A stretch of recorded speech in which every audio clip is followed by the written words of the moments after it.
An Inhabitant of Carcosa by Ambrose Bierce. For there be divers sorts of death, some wherein the body remaineth, and in some it vanisheth quite away with the spirit.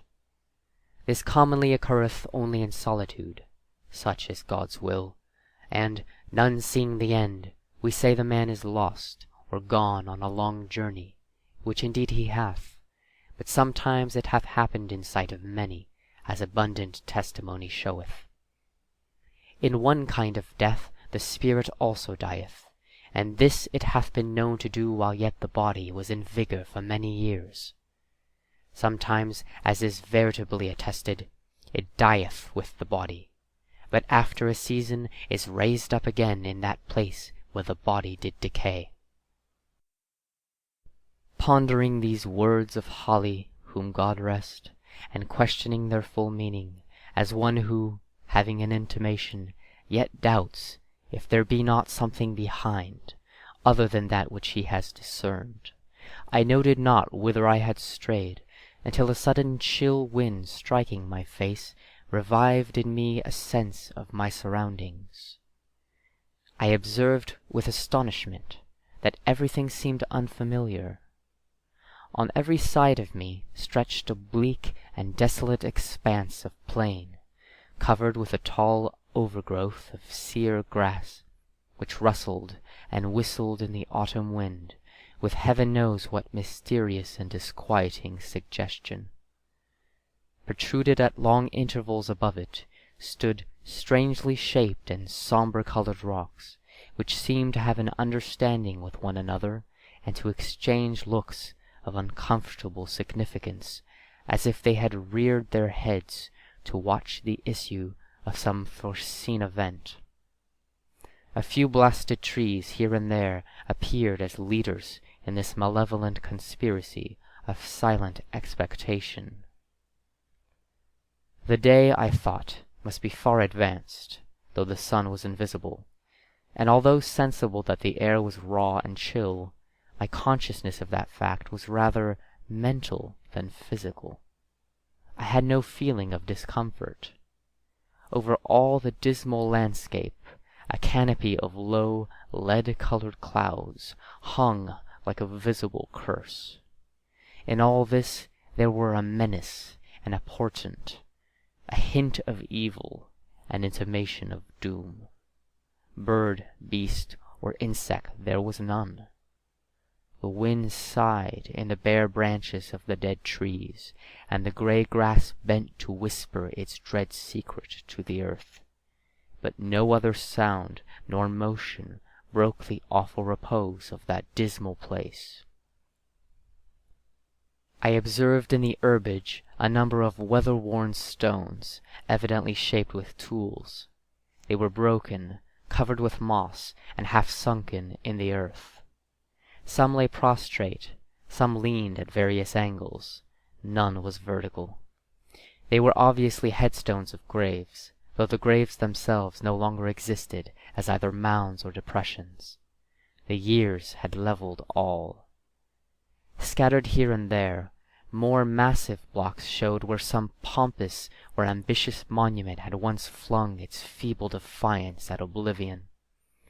So old seemed these relics, these vestiges of vanity and memorials of affection and piety, so battered and worn and stained, so neglected, deserted, forgotten the place, that I could not help thinking myself the discoverer of the burial ground of a prehistoric race of men whose very name was long extinct. Filled with these reflections, I was for some time heedless of the sequence of my own experiences, but soon I thought, how came I hither?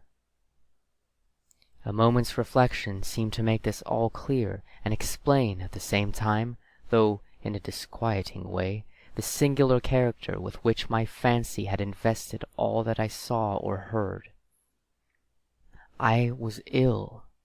I remembered now that I had been prostrated by a sudden fever, and that my family had told me that in my periods of delirium I had constantly cried out for liberty and air, and had been held in bed, prevent my escape out of doors.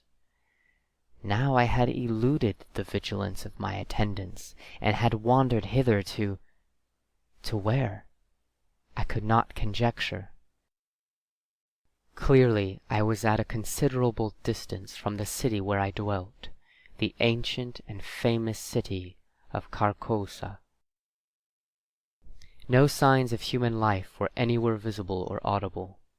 No rising smoke, no watchdog's bark, no lowing cattle, no shouts of children at play. Nothing but that dismal burial place with its air of mystery and dread, due to my own disordered brain. Was I not becoming again delirious, there beyond human aid? Was it not indeed all an illusion of my madness? I called aloud the names of my wives and sons, reaching out my hands in search of theirs, even as I walked among the crumbling stones and in the withered grass. A noise behind me caused me to turn about. A wild animal, a lynx, was approaching. The thought came to me, if I break down here in the desert, if the fever return and I fail, this beast will be at my throat. I sprang toward it, shouting. It trotted tranquilly within a hand's breadth of me and disappeared behind a rock. A moment later a man's head appeared to rise out of the ground a short distance away. He was ascending the farther slope of a low hill whose crest was hardly to be distinguished from the general level. His whole figure soon came into view against the background of grey cloud. He was half naked, half clad in skins. His hair was unkempt, his beard long and ragged.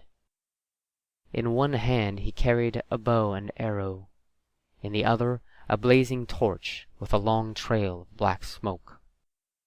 He walked slowly and with caution, as if he feared falling into some open grave concealed by the tall grass.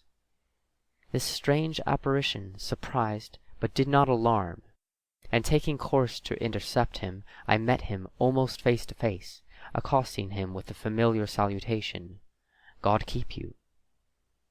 He gave no heed, nor did he arrest his pace.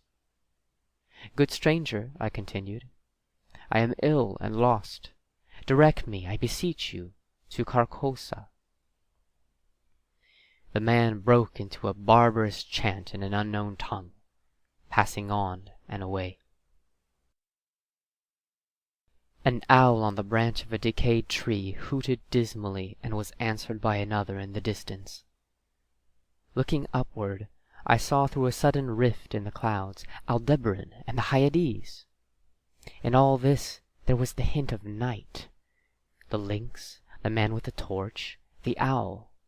Yet I saw even the stars in absence of darkness. I saw, but was apparently not seen nor heard. Under what awful spell did I exist? I seated myself at the root of a great tree, seriously to consider what it were best to do. That I was mad I could no longer doubt, yet recognized a ground of doubt in the conviction.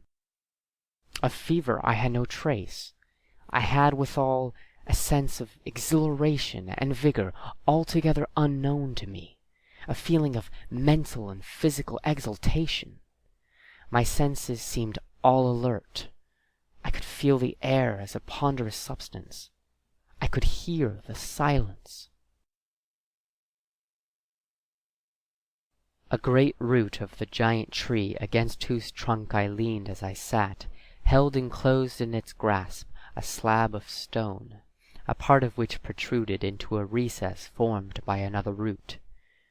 The stone was thus partly protected from the weather, though greatly decomposed.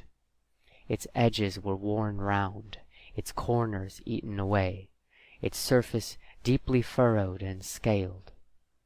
Glittering particles of mica were visible in the earth about it, vestiges of its decomposition. This stone had apparently marked the grave out of which the tree had sprung ages ago. The tree's exacting roots had robbed the grave and made the stone a prisoner. A sudden wind pushed some dry leaves and twigs from the uppermost face of the stone. I saw the low relief letters of an inscription and bent to read it.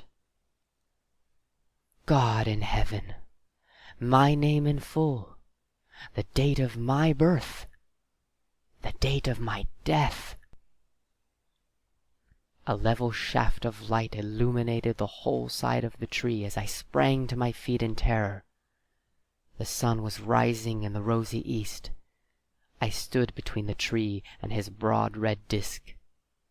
No shadow darkened the trunk. A chorus of howling wolves saluted the dawn. I saw them sitting on their haunches, singly and in groups, on the summits of irregular mounds and tumuli filling a half of my desert prospect and extending to the horizon. And then I knew that these were ruins of the ancient and famous city of Carcosa.